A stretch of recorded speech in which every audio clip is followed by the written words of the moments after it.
Okay, so here's the truth. I started making this video about something completely different, but what started coming out was some shit, like, you know, when I'd hit pause and, like, you know, go to, like, edit whatever, the uhs and the ands, because I do that a lot, you know. What I was noticing is this is some shit I never thought of before. I'm 47 years old. This is literally what being your own therapist looks like. I see you. This is what that looks like. And, you know, if you're able to afford mental health care, even to the smallest degree, like, you're blessed or fortunate, or, you know, whatever word you want to put there. That's amazing, and I'm happy.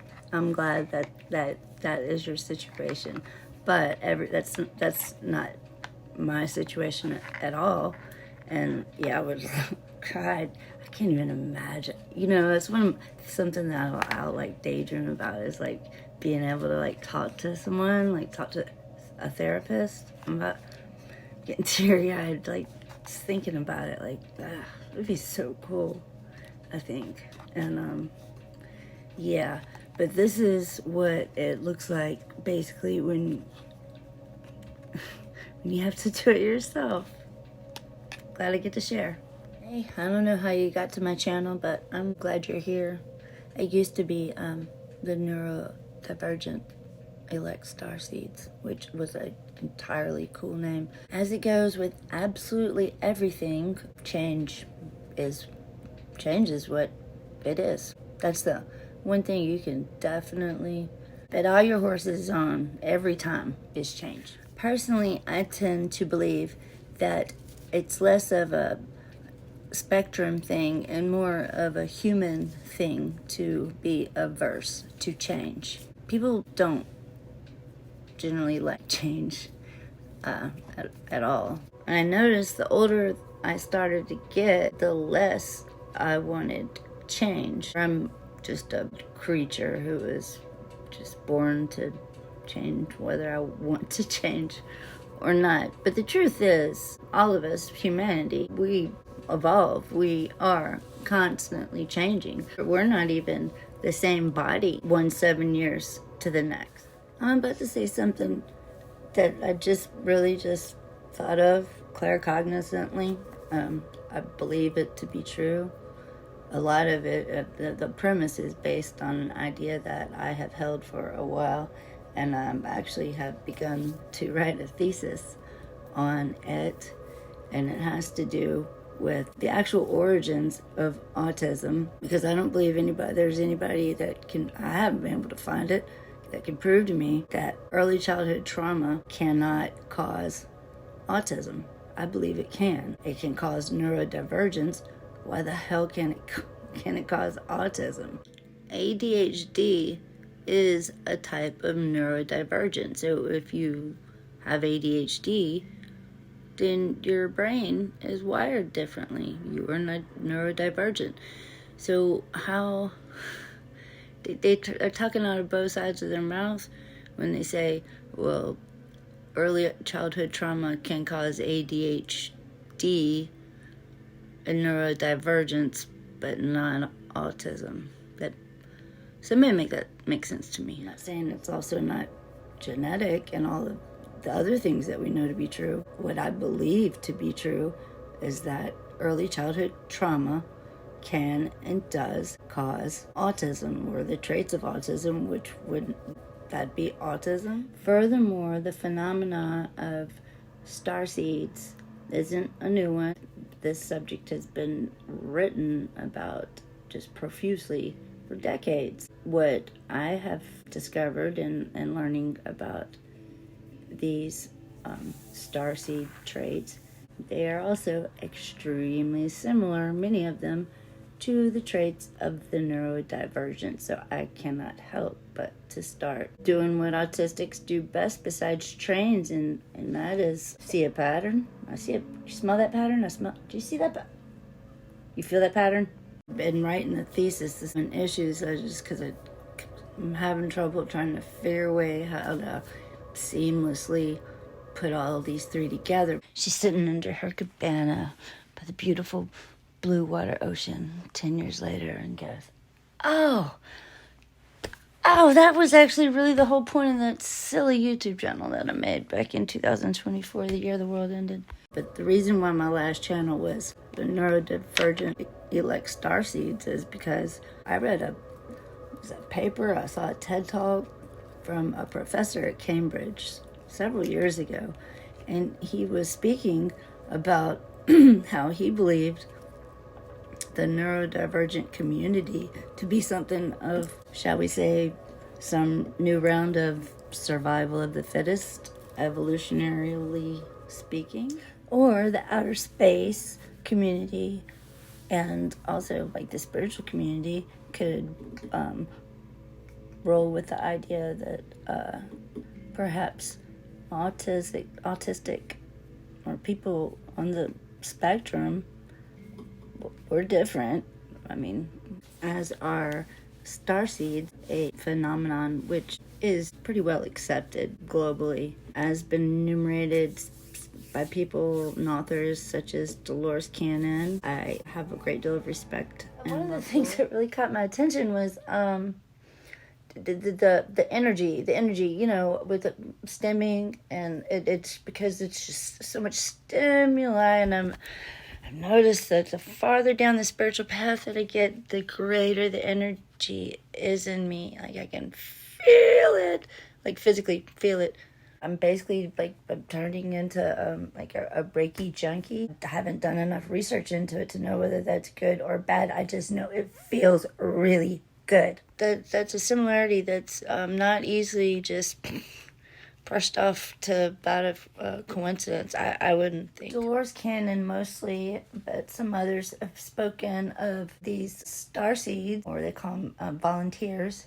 These volunteers coming in these waves. These volunteers actually being seated, say, in another star system. Which, if you think that's hokey, just get your mind back to logical and reasoning. Starseed would come from another star system.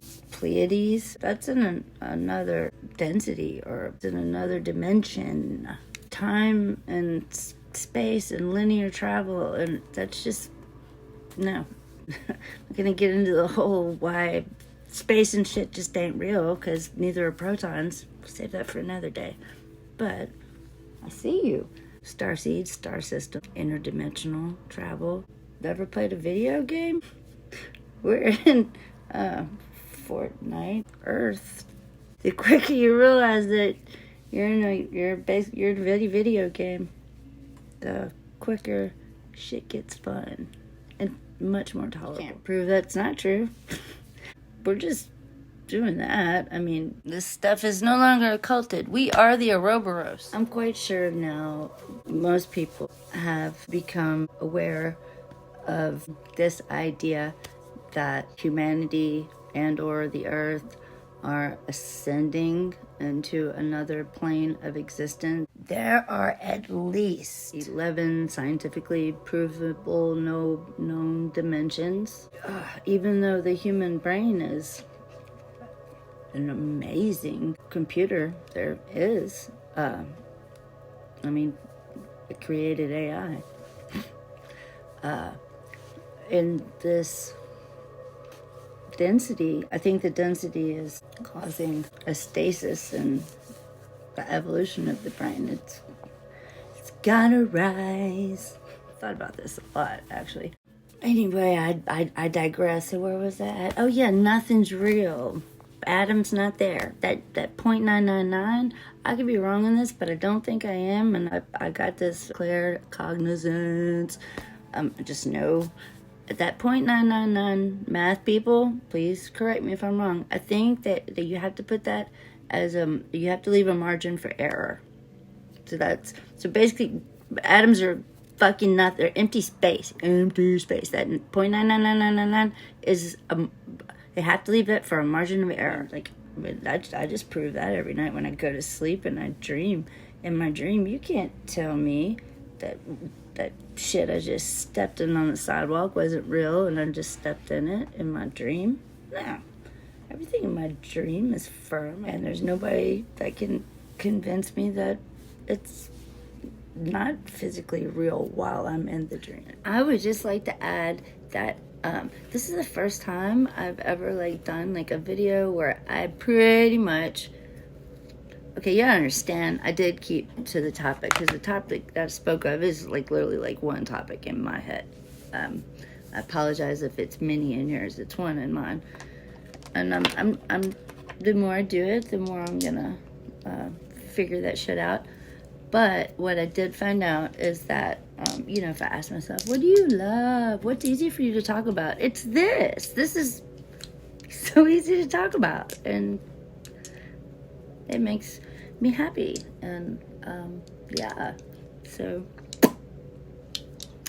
join me next time, though, because I'm going to talk about some things going on that, some questions that, personally, I have for the spiritual community, but I don't have anyone to ask, and so I'm waiting for somebody to pop up with a video. But it seems like, you know, there's this huge divide. So like if you get like you know, you're a neophyte, then you get to be, I guess, a depth level with your knowledge, right? So, you know, you go from like, now I'm not saying this is where Sarah Alcaldi's knowledge stops, because it doesn't. She's amazingly brilliant, but you know, she's got to keep it, she's got to be able to make it where everybody can understand, you know. But then from there, we're jumping up to 7 Bomar, and like, I love secret energy to death, but